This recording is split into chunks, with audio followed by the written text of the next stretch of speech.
¿qué tal? Buenas noches. Estamos en Contralínea, periodismo de investigación a través de netchannel.tv.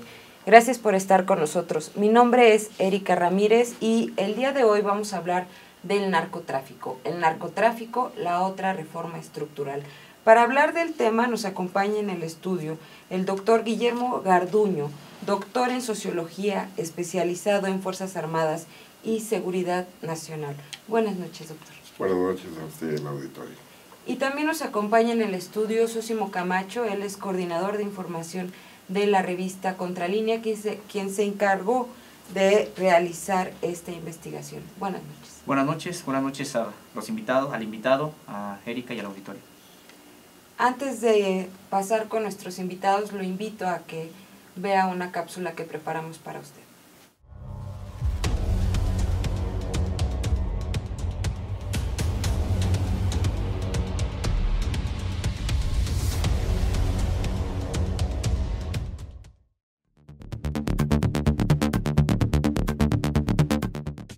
El gobierno mexicano podría estar buscando el retorno de un poder hegemónico entre la delincuencia organizada, según un documento del Congreso estadounidense fechado a finales de julio pasado.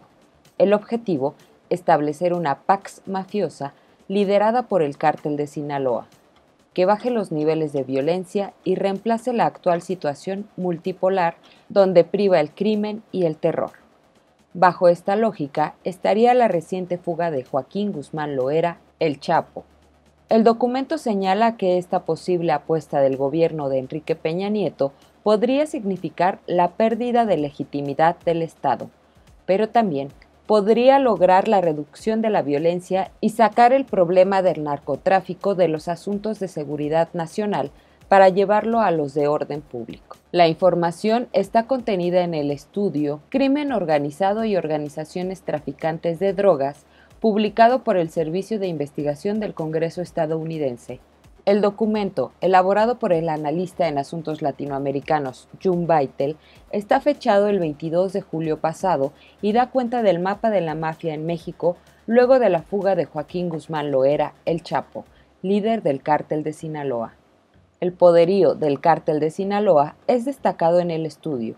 A pesar del nivel de violencia que han demostrado otros cárteles, el encabezado por el Chapo es la organización mafiosa más poderosa del hemisferio occidental, y es la única que en el trasiego de drogas desde América del Sur y de las producidas en México ha utilizado túneles, catapultas, submarinos, lanchas y sumergibles, además de buques de transporte aéreo y contenedores.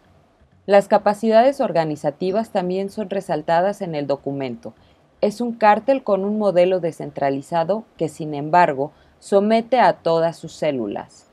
La madrugada del pasado domingo 12 de julio, las más altas autoridades de seguridad en México debieron informar que Guzmán Loera había escapado por medio de un túnel de 1.5 kilómetros, construido desde un terreno adyacente al penal y hasta la regadera de la celda de Guzmán, justo en el único punto ciego de las cámaras de seguridad social del Centro Federal de Readaptación Social 1, el Altiplano, de máxima seguridad del país y considerado hasta entonces el de mayor rigor carcelario, con infraestructura física y tecnológica para evitar todo intento de fuga e incluso repeler un ataque.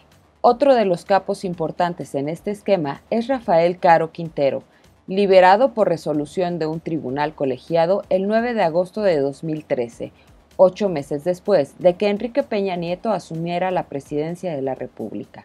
El 16 de enero de este año se emitió una nueva orden de aprehensión en su contra y, como en el caso del Chapo, las autoridades mexicanas y estadounidenses, de manera formal, lo buscan intensamente.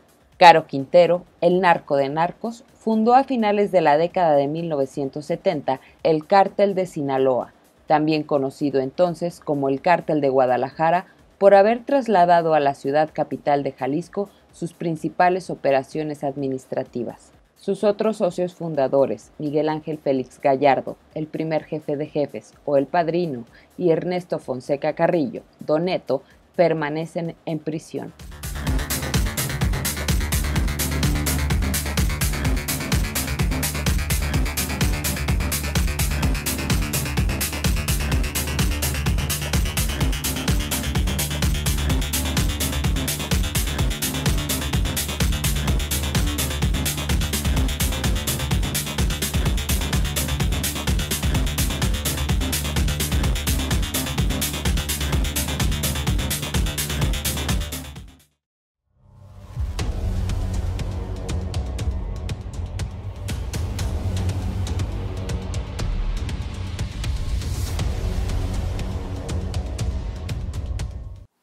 Gracias por seguir con nosotros en Contralínea Periodismo de Investigación. Agradecemos sus comentarios a info@contralinea.com.mx. Y bueno, vamos a entrar con el tema que traemos el día de hoy. Narcotráfico, la otra reforma estructural. Sósimo Camacho, tú te encargaste de realizar esta investigación y me gustaría que nos hablaras de por qué la otra reforma estructural. Últimamente se han llevado a cabo reformas importantes en México que han movido todo el esquema que había en el país, empezando por la reforma energética, la laboral, en fin, el narcotráfico es otra reforma estructural, de acuerdo con tu investigación. Pues sí, tenemos que el narcotráfico, como nosotros sabemos, ha generado muchísima violencia en el país desde el sexenio pasado, y que lejos de que aminorara la violencia y también el trasiego de drogas en México, pues se ha incrementado. Realmente ha sido pues bastante ilógico que tenemos por un lado una supuesta guerra contra el narcotráfico y al mismo tiempo en el país los índices de trasiego de drogas, los índices también de asesinatos vinculados a este negocio ilícito, pues van a la alza, ¿no? Tenemos incluso reconocido de manera oficial que el cártel de Sinaloa pues dejó de ser una organización meramente de carácter, digamos, nacional, para convertirse en una empresa muy exitosa de carácter transnacional, que prácticamente tiene presencia en los 5 continentes, y que además del de Sinaloa hay otros cárteles, organizaciones que también incrementaron su poderío tanto económico como de violencia, y que bueno, pues tienen precisamente al país en una situación bastante difícil. Y en efecto, primero ocurre, digamos, la idea de este reportaje es de que primero ocurre la increíble fuga del Chapo Guzmán, una fuga que a todas luces cuenta con algún nivel de complicidad de las autoridades, por un lado. Y por el otro lado tenemos que recordar que antes también, al inicio del sexenio precisamente de Enrique Peña Nieto, es liberado Caro Quintero. Estos dos personajes, digo, más allá de la leyenda popular que de suyo ya tienen, bueno, pues son personajes que tienen una ascendencia importante entre quienes se dedican al trasiego de drogas en México.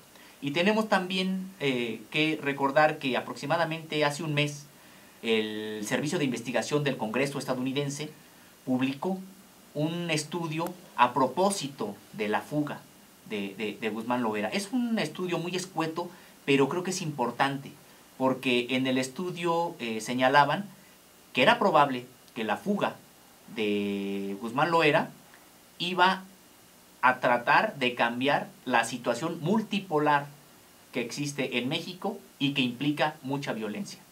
Después, platicando aquí con nuestro invitado, el doctor Garduño, una persona pues muy autorizada por los conocimientos que tiene para hablar del tema, bueno, pues nos hace un análisis que va también precisamente en este sentido. Entonces, digamos, esa es la idea del reportaje, y me parece muy interesante porque en los próximos meses estaremos viendo un cambio probablemente en la composición, en el mapa del narcotráfico en nuestro país. Actualmente la PGR reconoce que hay 89 cárteles, ¿no? De esos 89 cárteles, 7 grandes cárteles. Bueno, pero al parecer todo indica que nos vamos, bueno, entre comillas, nos vamos a quedar con 2 grandes cárteles o un gran cártel que al parecer estaría concentrado en el cártel de Sinaloa. Creo que es un análisis muy oportuno, muy importante, que tendremos la oportunidad de analizar en este programa. Este estudio plantea la hegemonía de un cártel como se planteó o se llevó a cabo en algún momento con la mafia italiana. Vamos a hacer un corte y regresamos.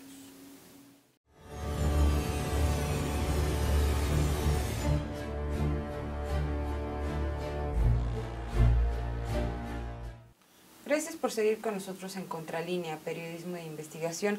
Estamos con el doctor Guillermo Garduño, doctor en Sociología, especialista en Fuerzas Armadas y Seguridad Nacional. Doctor, ¿qué nos puede comentar sobre este tema que, bueno, Sósimo ha titulado a su investigación La otra reforma estructural, hablando del narcotráfico.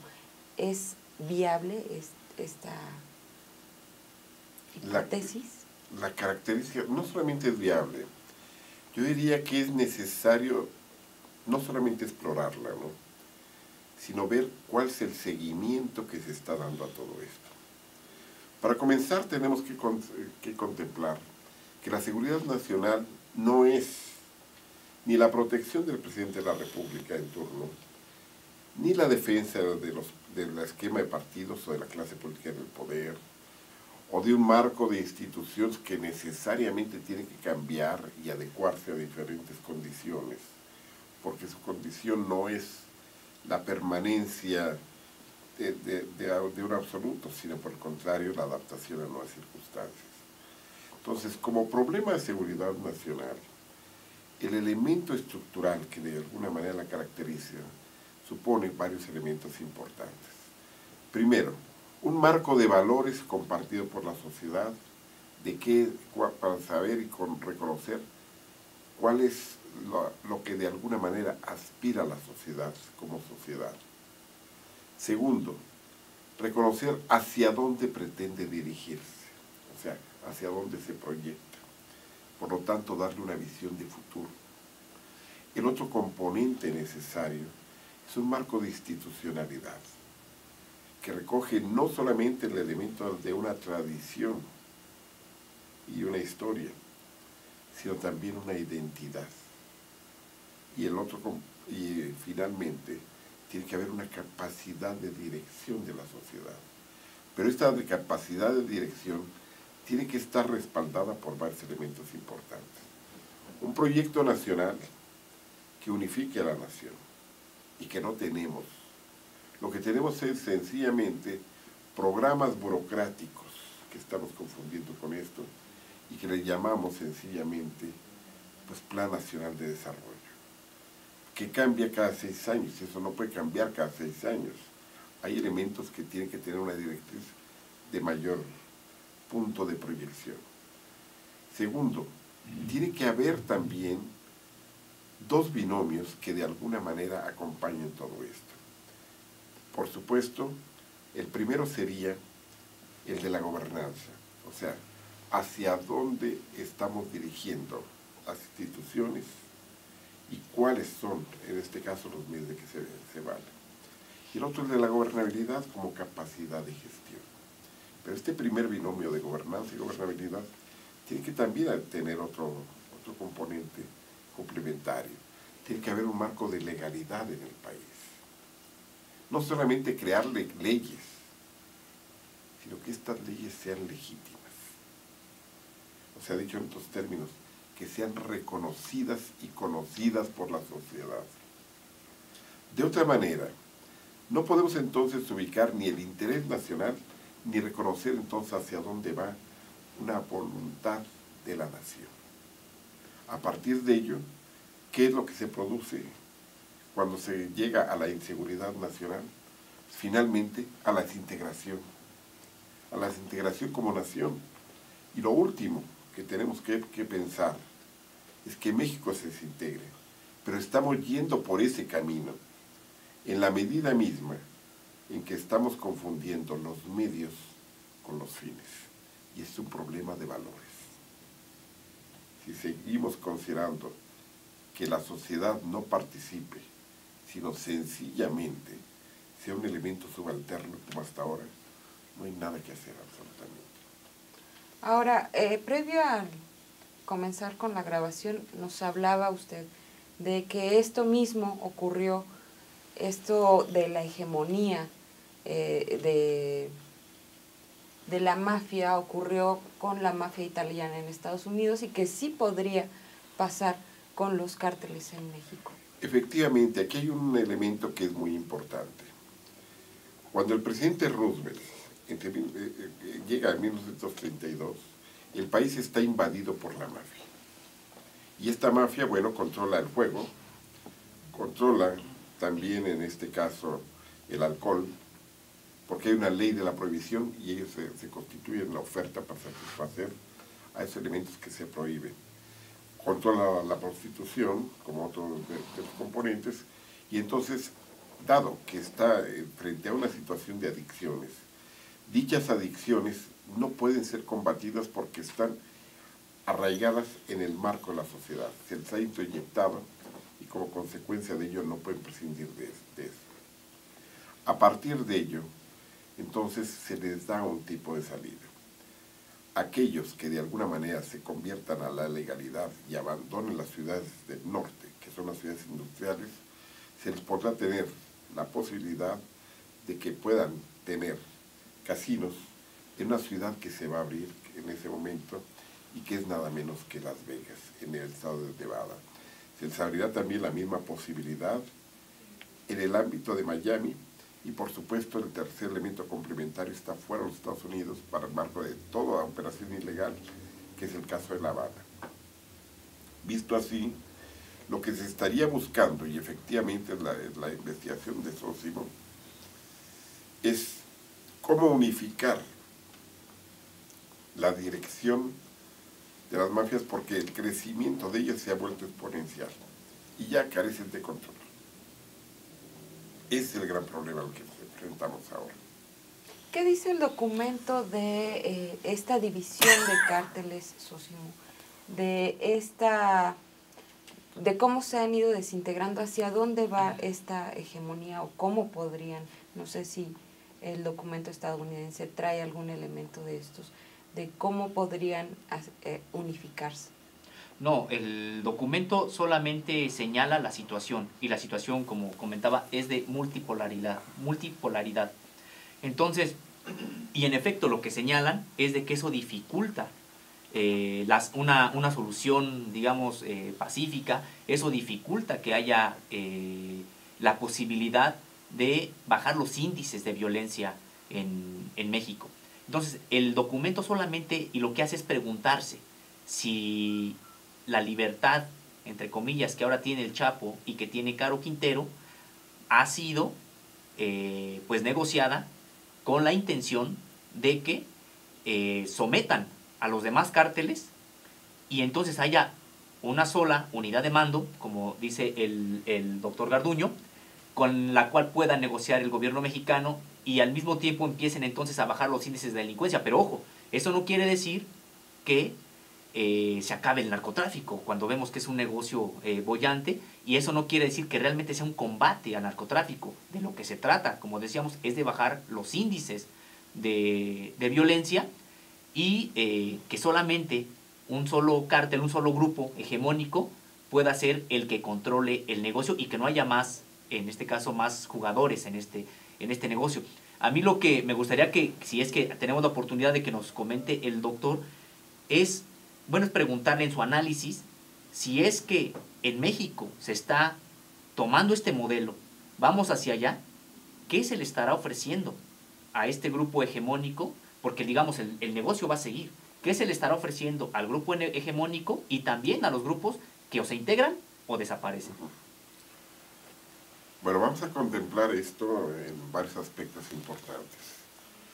El primero y más significativo consiste en la forma y la manera en que el Chapo Guzmán ha logrado esta hegemonía. Desde la primera ocasión en la cual él se pudo fugar, el primer factor que se logró fue combatir primero a los Arellano Félix y sacarlos de Tijuana, eliminarlos como elemento componente principal y lograr incluso el exterminio de elementos de la familia de los Arellano Félix. El segundo componente es que fue el primero que pudo llegar también a introducirse directamente en el terreno, por ejemplo, de Juárez, y afectar incluso también de meterse a otros terrenos, incluso meterse a Tamaulipas, meterse a diferentes lugares, lo cual creó una guerra entre cárteles. Y esto entonces nos lleva a contemplar las guerras que hay en México. Hay una guerra entre cárteles que fue provocada por el mismo Estado desde el momento en que el Chapo alteró toda esta composición de territorios. Hay una guerra con respecto al aparato policíaco porque estos también incluso han estado involucrados con estructuras de cárteles. Y bueno, pues ya hubo toda una cantidad enorme de comandantes que fueron eliminados. El tercer elemento es también que se introdujo a las Fuerzas Armadas. Y esto también ha creado una rivalidad entre la Armada, que es en este caso Marina, y el otro elemento de defensa, donde definitivamente, hasta este momento, la Marina ha demostrado realizar operativos mucho más exitosos y el Ejército se ha quedado sencillamente en la peor condición.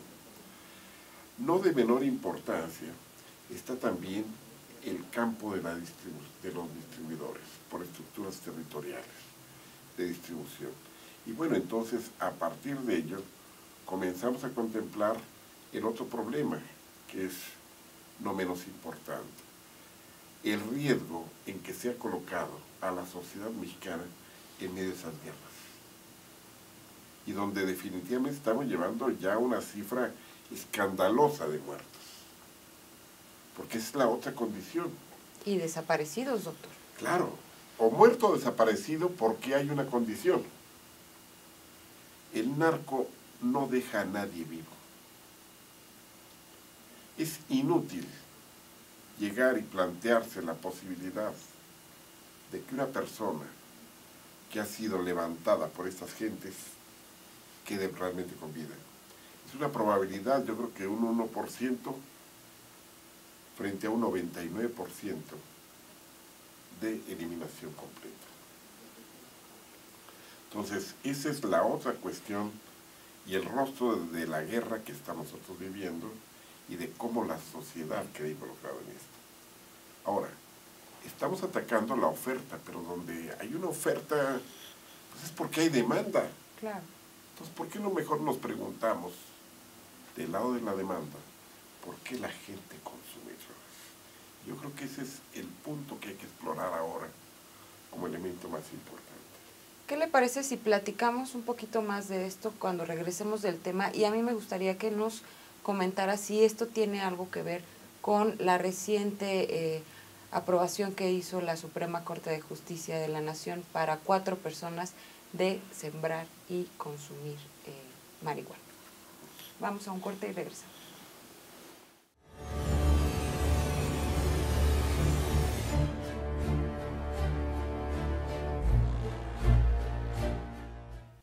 Gracias por seguir con nosotros en Contralínea, periodismo de investigación a través de netchannel.tv.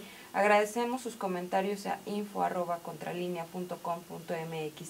Y antes de seguir con nuestros invitados, me gustaría que nos acompañara a retomar un pedacito del programa que hicimos cuando Joaquín El Chapo Guzmán se fugó de un penal de máxima seguridad.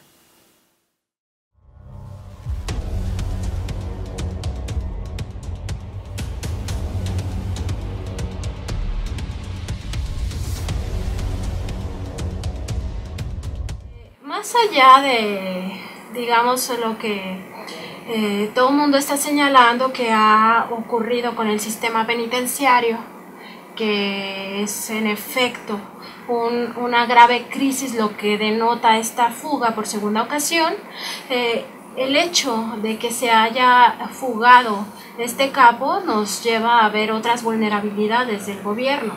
En ese sentido, estamos viendo que el sistema de inteligencia, tanto civil como militar, ha fallado.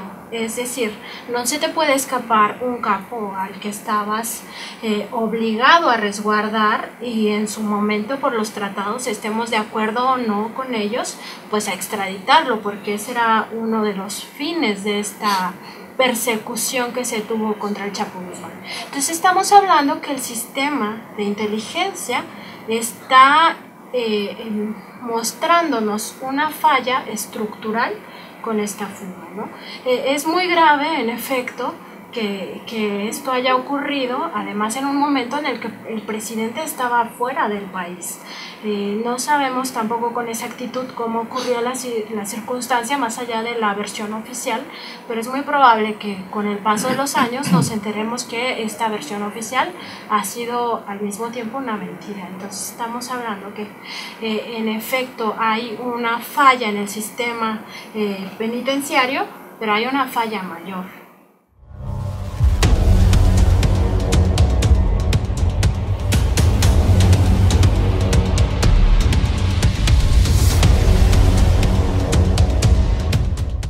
Acabamos de ver lo que nos comentaba Nancy Flores, editora de la revista Contralínea, justo un día después de que escapó el Chapo Guzmán de un penal de máxima seguridad, y nos hablaba y nos decía que había una falla mayor. Y ahora con esta investigación que nos presentas, Zósimo Camacho, ¿hay una falla mayor o es hacia dónde va esta tendencia de hegemonía de un cártel? Bueno, creo que en efecto, bueno, podemos decir si es una falla, pero como bien nos comentaba el propio doctor Garduño, bueno, pues no es un asunto de celadores, ¿no? La fuga de Chapo Guzmán no es un asunto de que es que no lo vigilaron bien y es que no escucharon. Para que alguien se haya fugado de ese penal, tuvo que haber sido con la concertación de autoridades al más alto nivel. Hemos tenido nosotros la oportunidad de entrevistar a varios personajes que han pasado por estas cárceles para otras investigaciones, por supuesto en Contralínea, y que han salido de esas cárceles, desde gente vinculada al narcotráfico a gente vinculada a los movimientos armados de corte guerrillero en México. Y ellos, la situación que nos relatan del encarcelamiento en estas prisiones, bueno, pues es bastante cruda, muy difícil, no es como las prisiones digamos, estatales, ¿no? Como los cerezos normales, sino que en efecto tienen otro tipo de vigilancia, y nada más habría que recordar pues incluso los miles de millones de pesos que cada penal ha costado. Quiere decir que en efecto sí tienen infraestructura para preservar, para resguardar a la gente que tienen dentro. Si es que el Chapo Guzmán pudo salir, por supuesto que pudo porque de autoridades a un nivel alto determinaron que saliera. ¿Y para qué van a determinar que salga? Pues es lo que nos da algunas luces el propio documento estadounidense y el análisis del doctor Garduño. Doctor, ¿cuál sería la falla mayor? ¿Los sistemas de inteligencia? Por una parte, pero aquí tendríamos nosotros que contemplar lo siguiente. Si esto hubiera sido comunicado y no fuera, en este caso, no hubiera sido atendido con la prontitud y con la importancia que esto tenía en el nivel más alto de este país, pues entonces estamos hablando de un problema, pero de veras, de estructura del ámbito mismo del gobierno. Y nos lleva a un nivel de responsabilidad extraordinariamente alto. Si hubo ocultamiento de información a ciertos niveles, también es otro problema de responsabilidad, porque entonces está implicando la penetración que tiene ya el narcotráfico a los niveles más altos de dirección del país, lo cual sobre todo nos lleva a un riesgo enorme, que hay una narcopolítica y que esa narcopolítica está ya precisamente no fuera del poder o buscando, está dentro del poder mismo. Que sería muy grave. Es muy grave, porque entonces estamos hablando de que la delincuencia ha llegado al poder y que estamos hablando de algo pavoroso, definitivamente, porque como sociedad yo creo que cualquiera le puede aterrar eso. El otro factor que efectivamente también se contempla es que no cabe, o sea, la forma en que se fugó no deja ni siquiera la posibilidad de un manejo ingenuo de las cosas. Y efectivamente, como señala Zósimo, efectivamente, este no es un problema de celadores. No, este es un problema enorme que pone sencillamente, pues, todo el sistema y el aparato de justicia de este país y el sistema de administración de lo que sería en este caso las prisiones, que es responsabilidad de gobernación, el haberlos posibilitado o por lo menos no impedido, que es una causa mucho mayor. Ahora, lo que más llama la atención es que todo se ha ido hacia abajo, como siempre, y que los niveles de mayor responsabilidad no haya una sola remoción. No hay ninguna remoción en CISEN, no hay ninguna remoción en Gobernación, no hay ninguna remoción en Procuraduría. Y entonces uno, bueno, pues entonces, ¿en dónde está? Claro. Porque esto tiene que tener necesariamente nombre y apellido, ¿no? Esto reafirma más la hipótesis de permisibilidad oficial, ¿no? Para que Joaquín Guzmán Loera pudiera salir de la cárcel. No solamente es la permisibilidad, sino que el elemento con el cual se manejó, indudablemente abre el paso al otro elemento que ha señalado Zósimo. Entonces, ¿qué se persigue? Y entonces hay que buscar alguna estructura lógica. Y la estructura lógica es que no se fueron, o sea, no se escapó porque había idiotez. Entonces eso ya quedó eliminado. A partir de ello, entonces, ¿qué se busca con el Chapo Guzmán afuera? ¿Qué se busca con Caro Quintero afuera? ¿Qué se pretende con todo esto? ¿Hay que unificar mandos? ¿Hay que, de alguna manera, eliminar y depurar las estructuras territoriales? Y a partir de ese momento, el mando único, ¿qué tipo ya de acuerdos entonces están existiendo? Y por supuesto, están en el más alto nivel. Y no solamente involucra ya al gobierno mexicano, sino involucra al gobierno estadounidense. Por lo tanto, también a la DEA. La investigación de Zósimo habla de instaurar una pax mafiosa. ¿Esto qué implica? ¿Qué nos dice este término? Que volvemos sencillamente a las viejas épocas, donde lo que no importa es la justicia, sino lo que importa es la tranquilidad pública entendida como ignorancia.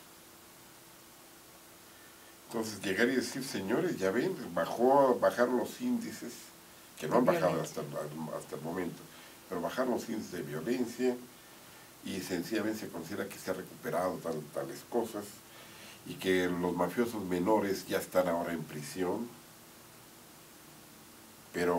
y que hemos desintegrado tales cosas, porque la misma mafia mayor ha eliminado a la menor. Pero las cosas no son tan sencillas.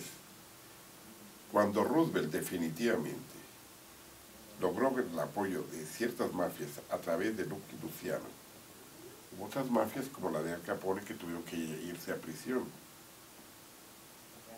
Y hubo una cantidad enorme de sicarios que fueron eliminados, pero en cantidades, que tuvieron que ser necesariamente desaparecidos. Entonces, quiere decir que en caso de que se haga una depuración en las filas del narcotráfico, pues vamos a volver a los encajuelados, vamos a volver a una cantidad enorme de víctimas, si es el propósito. Que ya lo estamos viendo, doctor. Así está ocurriendo. Lo vemos en Veracruz, por ejemplo. Que de repente aparecen colgados, ¿no? Así es. Y bueno, en aquella época también se llegó a legalizar la bebida, el tabaco. El juego, la prostitución se reguló, en fin. Y esto me lleva o me hace preguntarle si esta legalización que hizo hace unos días la Suprema Corte de Justicia de la Nación para que 4 personas consumieran y sembraran legalmente marihuana, tiene que ver o podría sentar un precedente para llegar a esta legalización, pues bueno, ya total. El amparo que se concedió a 4 personas, la Suprema Corte de Justicia, estuvo enmarcado por una situación que yo creo que ha dejado insatisfechos a todo el mundo. La primera porque uno de los ministros de la Corte señala, pero es que para abrir el debate sobre a la sociedad mexicana sobre este asunto, Entonces, primero debió haber abierto el debate y luego, en función del debate, tomar sencillamente una decisión de esta naturaleza. Pero sencillamente se anticiparon y en este momento encontramos 4 excepciones que puede permitírsele omitir las reglas establecidas en el Código Penal, tanto federal como de las distintas entidades.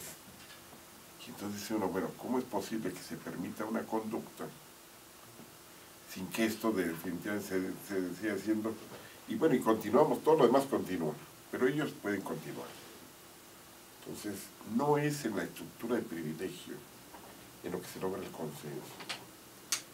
Yo creo que sí, es un debate que se tiene que abrir en la sociedad mexicana, pero primero hay que abrirlo. Debió ser previo. Debió ser previo. Ese para mí es... Y no considerar que los ministros son los dueños de la verdad. Debieron de haber definitivamente esperado ese momento necesario. Claro. Estamos a punto de concluir con este programa y me gustaría que nos dieran las conclusiones respecto a este tema, narcotráfico, la otra reforma estructural. Sósimo. Bueno, pues definitivamente que el narcotráfico, en efecto, no se acaba. Desde mi punto de vista, lo que está ocurriendo es una reestructuración donde los actores que actualmente participan en el trasiego de drogas y que se han vuelto muy violentos y que han incluso, pues podremos decir lo que puesto en jaque a las autoridades y al país en determinados momentos.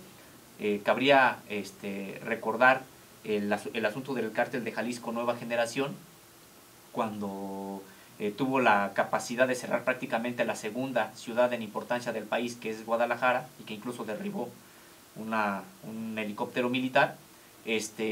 Bueno, parece ser que estos tiempos, digamos, es a los que se les quiere poner fin. Tal vez podamos vivir otros años de menor violencia, después de esta limpia que al parecer va a ser el cártel de Sinaloa, y que yo creo incluso que no es la primera vez que se intenta.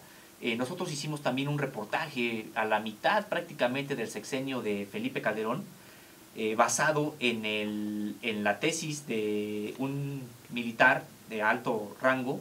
En ese entonces era su tesis de doctorado en Seguridad Nacional, y él lo que señalaba en ese entonces es de que todo parecía indicar que iban a quedar 2 cárteles en México. Por un lado el de Sinaloa y por otro el del Golfo. Y que esos cárteles iban a tener la capacidad de aglutinar a todos los demás, o someterlos o eliminarlos.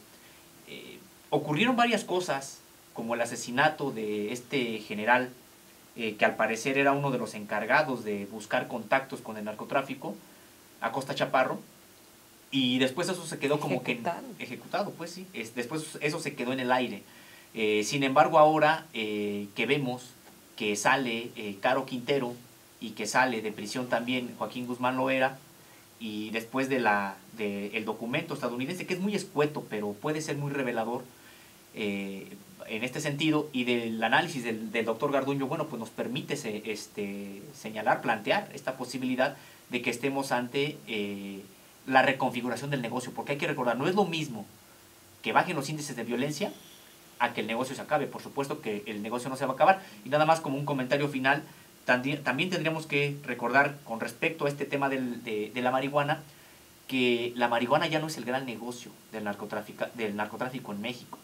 Tenemos también que recordar incluso que uno de los elementos que hacen caro, que encarecen a las drogas, es precisamente que estén prohibidas. Al parecer la marihuana poco a poco se empieza a despenalizar en su consumo, porque ya no representa gran cosa para los cárteles. Prácticamente ahora las propias estadísticas señalan que está en la cocaína, está en la heroína y están en las metanfetaminas el gran mercado de la droga en el mundo, y por supuesto en Estados Unidos, que es el gran consumidor. Y el de la marihuana ha ido totalmente descendiendo. Tal vez por eso es que también ahora hay esta posibilidad, o empieza a abrirse el camino para que la marihuana, para que su consumo pueda ser despenalizado. Doctor, Sósimo nos habla de una limpia del narcotráfico. ¿Es así? Y hay también la otra parte, ¿no? De que en esta limpia del narcotráfico hemos visto cómo se han llevado a líderes sociales entre ellos, ¿no? Sí, bueno, porque aquí lo que está procediendo es básicamente una depuración. Y la depuración es selectiva. La limpieza es total. Lo que está buscando es justamente hacer una depuración y por lo tanto seleccionar qué actores definitivamente tienen que desaparecer y dejar para abrir paso indudablemente a la nueva estructura y la nueva composición de intereses y particularmente responder a la nueva hegemonía. Ese yo creo que es el problema central que tenemos que ubicar. ¿Quiénes podrán ser las víctimas? ¿Quiénes de alguna manera van a entrar en esta nueva situación? Porque de alguna forma, ayer decía una de las personas que se oponía a lo de la marihuana, que es tan respetable como las otras personas que llegaron y plantearon su amparo, dice, bueno, efectivamente se está abriendo la puerta a la marihuana, efectivamente ya es un negocio menor, ya se puede en un momento determinado llegar y cultivar y demás, y consumir, o al menos aspirar a ello. Pero dice, lo que están contemplando con la marihuana y su importancia es que es la llave de entrada a drogas mayores. Entonces, esos son parte de los riesgos que tenemos que contemplar. Y vamos a estar al pendiente y a darle seguimiento a todo esto. Y bueno, agradezco mucho que hayan estado con nosotros hoy platicando del narcotráfico. Sin duda, con lo que hemos platicado hoy, Zósimo muy atinadamente le puso a su investigación la otra reforma estructural. Vamos a ver qué pasa en los siguientes tiempos y muchas gracias nuevamente. Este es su espacio y gracias a usted nos estamos viendo el próximo martes a las 8 de la noche. Hasta luego.